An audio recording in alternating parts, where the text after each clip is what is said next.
Hello and welcome to South Wales' best YouTube channel. Now, before I start talking about this week's topic, I would like to point out that this video isn't at all sponsored by Game Pass or Microsoft, and certainly not sponsored by PlayStation.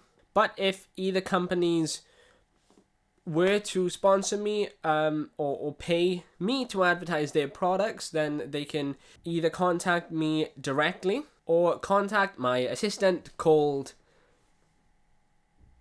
Matt. He's also called Matt. Video games. We all love them. We all play them. And if you don't, well, you're a bare-faced liar. If you're familiar with my content, you'll know that digital games terrify me. And whilst they still do, at the same time, I feel like I've grown a bit since then, since all those months ago making that video. I'm starting to get used to the idea of digital games for newer consoles. If I can get a physical version and it's either the same price or cheaper, I'll pick up that version. But digital games are very convenient and they're always on sales. There's always sales going on. So they're alright. I still enjoy collecting games for older systems such as the PlayStation 2 and the Panasonic 3DO, but for newer consoles, I don't really mind anymore. A big part of this revelation, this whole change of mindset, is Game Pass. Not sponsored, but Microsoft. Since purchasing an Xbox Series S, I started to subscribe to Game Pass. Game Pass Ultimate, just so you know, if that's the sort of thing you find impressive. I've also got the best version of Netflix too. Yeah, 4K on my 32-inch full HD TV. I can share up to 4 screens, so yeah, my brothers love it. Anyway, Game Pass. Game Pass has opened my eyes to an entirely new way of thinking. For $11 or pounds a month, you get access to an absolute shed load of games to download an EA game, since EA Play is now part of Game Pass Ultimate. It also pays for your Xbox Live Gold. Man, all of that for £11. I can't comprehend it. It's insane. I mean, seriously, I've never bought a game for my series. I have no games. I don't own a single game on my Series S. It's Game Pass and stuff that I bought on my 360. I haven't needed to buy anything. And with Microsoft's acquisition of Bethesda, all of their games will be coming day one to the program as well, which adds even more value. Seriously, you can't argue with the value. Go on. I dare you. Complain about Game Pass. Look like an idiot in front of everyone. Every Xbox exclusive and Bethesda game day one. Let's do the math. £11 a month for 12 months. That is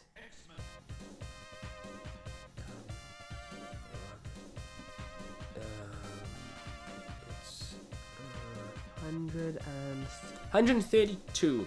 I worked that out by myself. A brand new game to buy is about £50 to £60 depending on where you buy it. So for the same price as pretty much 2 brand new games a year, you get a heck of a lot more bang for your buck on Game Pass. Again, not sponsored. And with Game Pass Ultimate, you get access to Game Pass on your PC, if you have one capable of playing games. Goodbye Steam, am I right? PC gamers, who needs them? Who needs Steam?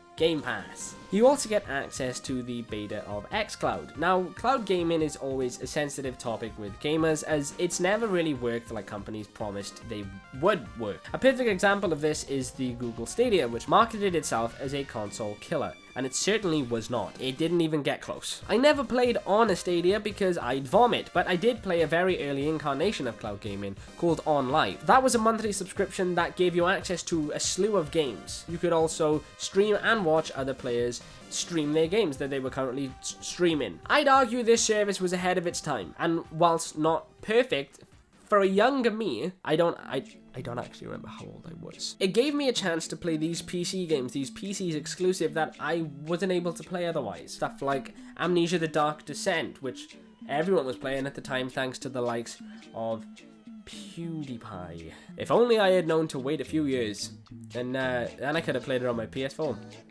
But where these services went wrong was that they tried to replace the console market. They wanted to replace what we already had. OnLive attempted to replace traditional PC gaming, and Stadia tried to replace traditional console gaming. What XCloud seems to be attempting to do is bring your games everywhere by playing them on your phone.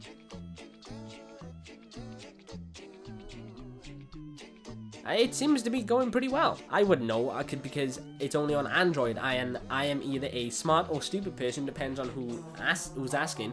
and I own an iPhone. This is actually a backup iPhone because I record videos on the iPhone that that's my main. So I have two.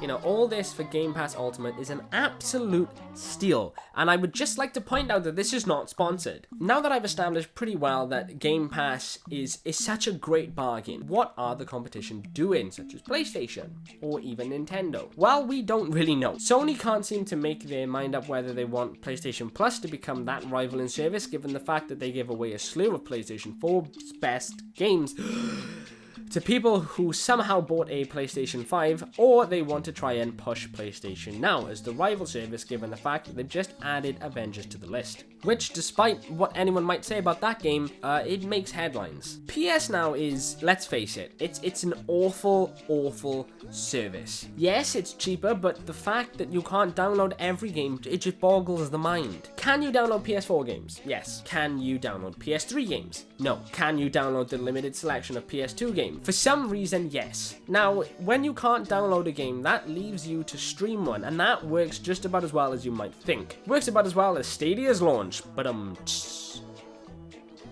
I think the obvious answer here would be for Sony, take notes if you are listening, to prioritize PS Plus, bump the price up ever so slightly to match Game Pass's price, or even cheaper and start adding on the games. Yes, even the ones you try to forget about, like PS1 games and the majority of PS2's library. It might come as a surprise to Sony that there are more PS2 games out there than just the ones made by Naughty Dog and Insomniac. You keep it on PS Plus because there are much more subscribers already using PS Plus, so rather than trying to bring that audience to PS Now, you've already got them. Nintendo, on the other hand, are Nintendo, and Nintendo don't care, and it's actually quite inspiring. So why is all of this the future? Well, I'm not the first person to say this, and I certainly won't be the last. But don't be surprised if consoles become a thing of distant and much more happier memories. It would not surprise me in one bit that Xbox just becomes an app on your TV. That's why they're testing out XCloud now. I think. I mean, I don't work for Microsoft because it's not sponsored. If that works successfully, they can use that knowledge and power to stream games directly through to your TV through an app, like a smart TV app or a stick, such as like the Fire Stick.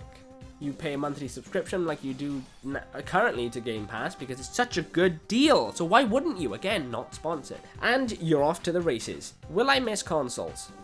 Absolutely. Will I miss physical games? You betcha. But at the end of the day, the only real thing that matters is money.